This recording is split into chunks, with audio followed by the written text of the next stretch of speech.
بسم الله الرحمن الرحيم. اللهم صل على محمد وآل محمد. عن جابر بن عبد الله الأنصاري عن فاطمة الزهراء عليها السلام بنت رسول الله صلى الله عليه وآله وسلم قال: سمعت فاطمة أنها قالت: دخل علي أبي رسول الله في بعض الأيام فقال: السلام عليك يا فاطمة. فقلت: عليك السلام. قال: إني أجد في بدني ضعفا. فقلت له: أعيذك بالله يا أبتاه من الضعف. فقال: يا فاطمة، ائتيني بالكساء اليماني فغطيني به.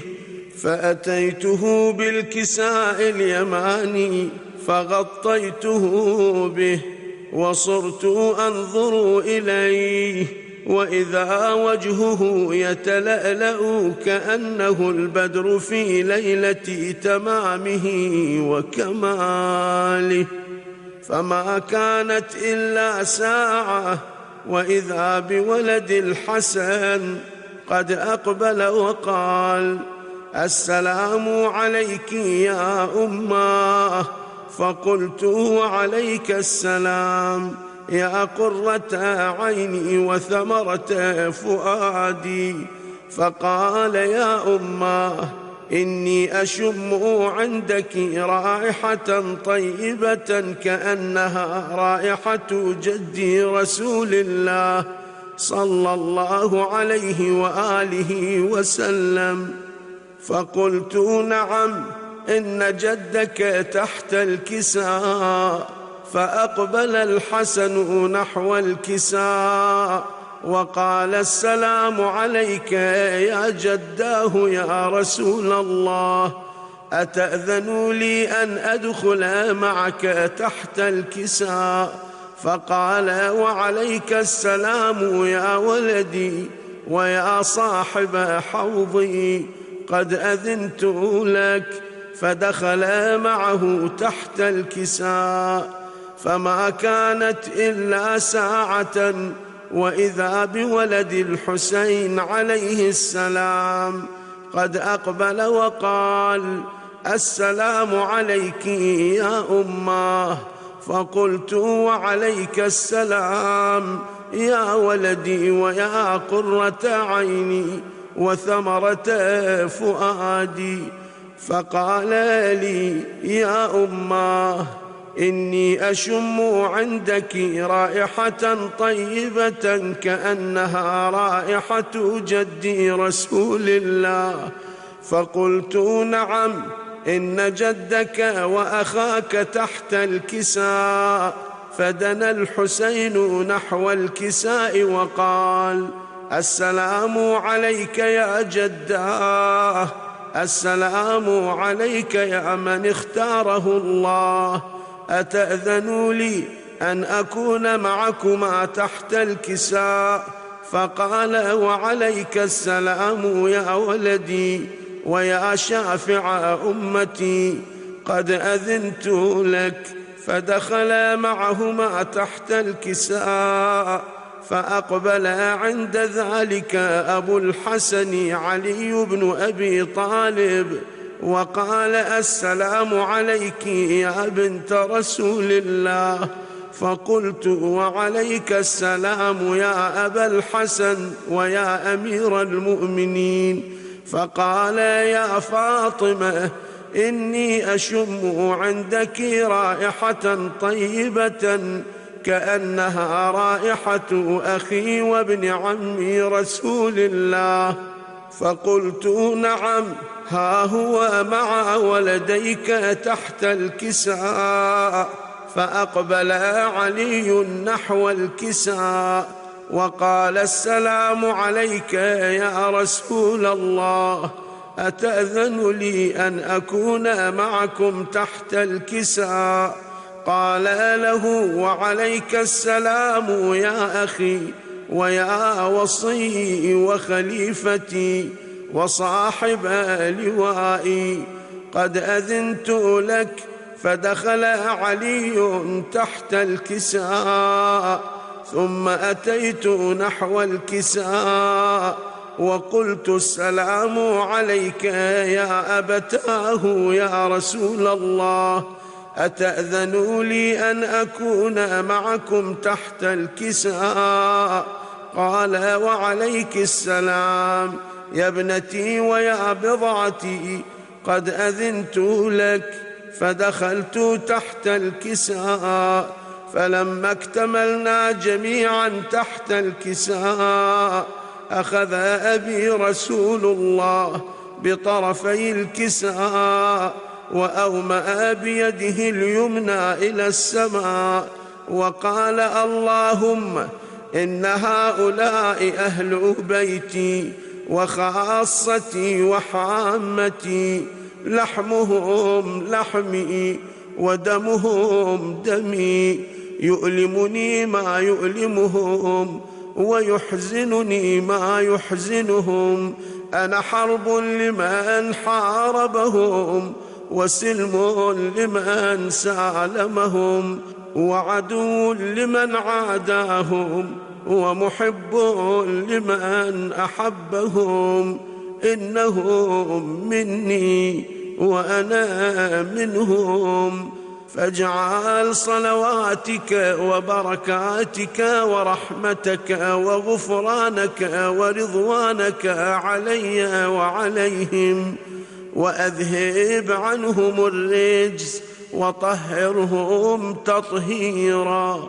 فقال الله عز وجل: يا ملائكتي ويا سكان سماواتي، إني ما خلقت سماء مبنية ولا أرضا مدحية ولا قمرا منيرا ولا شمسا مضيئة ولا فلكا يدور ولا بحرا يجري ولا فلكا يسري، إلا في محبة هؤلاء الخمسة الذين هم تحت الكساء. فقال الأمين جبرائيل: يا ربي ومن تحت الكساء؟ فقال عز وجل: هم أهل بيت النبوة ومعدن الرسالة، هم فاطمة وأبوها وبعلها وبنوها. فقال جبرائيل: يا ربي أتأذن لي أن أهبط إلى الأرض لأكون معهم سادسا؟ فقال الله: نعم قد أذنت لك.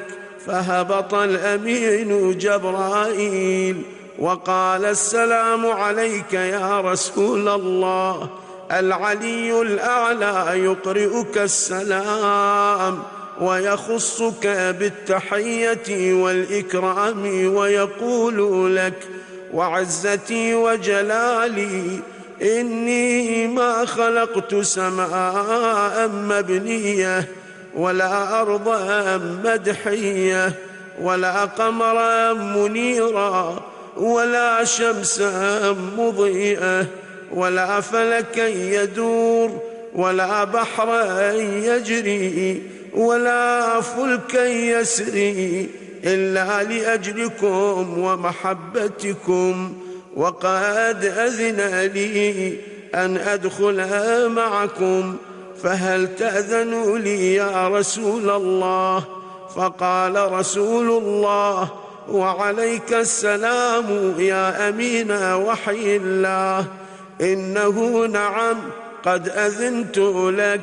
فدخل جبرائيل معنا تحت الكساء، فقال لأبي: إن الله قد أوحى إليكم يقول: إنما يريد الله ليذهب عنكم الرجس أهل البيت ويطهركم تطهيرا. فقال علي لأبي: يا رسول الله، أخبرني ما لجلوسنا هذا تحت الكساء من الفضل عند الله. فقال النبي صلى الله عليه وآله وسلم: والذي بعثني بالحق نبيا واصطفاني بالرسالة نجيا، ما ذكر خبرنا هذا في محفل من محافل أهل الأرض، وفيه جمع من شيعتنا ومحبينا، إلا ونزلت عليهم الرحمة وحفت بهم الملائكة واستغفرت لهم إلى أن يتفرقوا.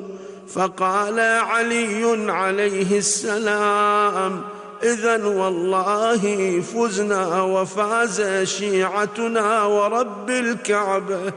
فقال أبي رسول الله صلى الله عليه وآله وسلم: يا علي، والذي بعثني بالحق نبيا واصطفاني بالرسالة نجيا، ما ذكر خبرنا هذا في محفل من محافل أهل الأرض، وفيه جمع من شيعتنا ومحبينا، وفيهم مهموم، إلا وفرج الله همه، ولا مغموم إلا وكشف الله غمه، ولا طالب حاجة إلا وقضى الله حاجته.